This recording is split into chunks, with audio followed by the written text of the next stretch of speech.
Guillaume Bergonzan, bonjour. Bonjour Didier. Tu es le seul acteur qui, avec Vendredi Soir, a participé à toutes les Nuits du Taureau. Ben oui, je suis un peu le dernier Mohican de la Nuit du Taureau. Je suis le seul qui, depuis 2006, en fait, participe activement à ce magnifique spectacle qui donne autant d'émotions tout le temps. Alors, tu fais partie aussi des organisateurs. Est-ce que c'est pas compliqué d'arriver aux arènes de Dax, de se focaliser sur sa sortie ou ses sorties au taureau et de voir aussi que l'organisation se porte bien?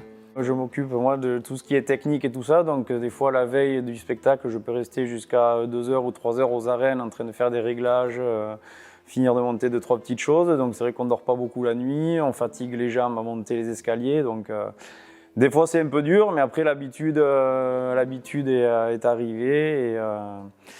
Et puis, je me suis servi justement de cette fatigue pour la transformer en force, quoi. Il y a une préparation particulière avant la Nuit du Taureau? Avant la Nuit du Taureau, non, parce que souvent la Nuit du Taureau, c'est en fin de saison, donc souvent on essaye plus de reposer les organismes.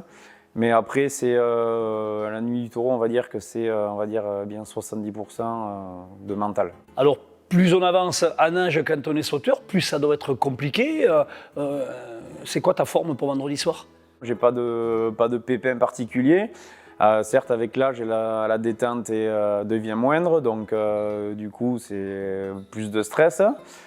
Voilà, mais après c'est l'expérience va prendre le relais là-dessus, donc j'ai pas d'inquiétude particulière par rapport à l'âge ou au taureau pour ce spectacle. Et quelle émotion tu vas rechercher à sauter un taureau?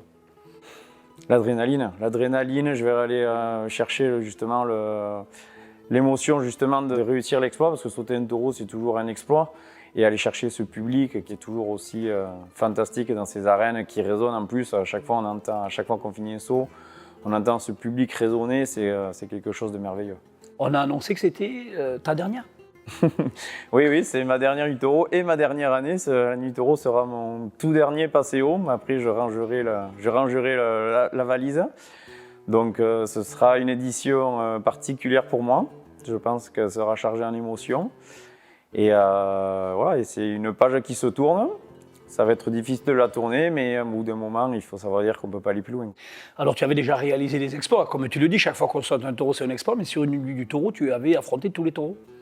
Oui, la EBS 2019 qui reste mon plus grand souvenir d'une Nuit du Taureau, où j'ai affronté les 10 taureaux de la soirée, en faisant des sauts différents sur chaque taureau. C'est ça le plus dur justement mentalement, c'est que d'habitude quand on fait un taureau, après on peut se relâcher, puis là pendant 2 heures il faut rester concentré, il faut rester dans sa bulle, il faut jamais perdre confiance. En plus ce jour-là je m'étais fait attraper, donc ça pouvait être compliqué derrière, mais j'avais réussi à garder cette confiance, donc c'est ça le plus dur.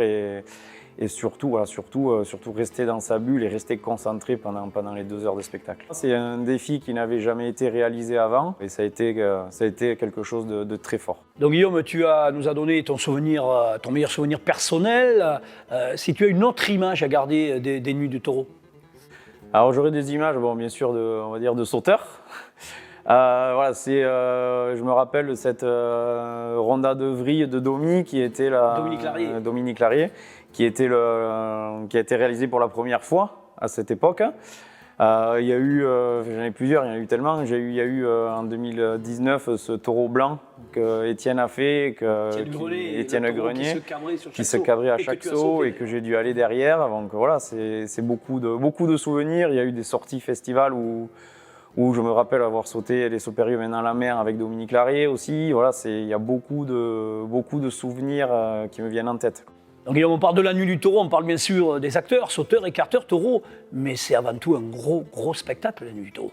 Ben oui, c'est un gros spectacle et c'est ce que les gens viennent voir. C'est-à-dire que les gens, quand ils viennent à la Nuit du Taureau, ils ne viennent pas voir juste des écarts et des sauts et des taureaux. Ils viennent voir un ensemble de spectacles. Donc il y a toujours un passéo d'ouverture qui représente plusieurs thèmes suivant les années.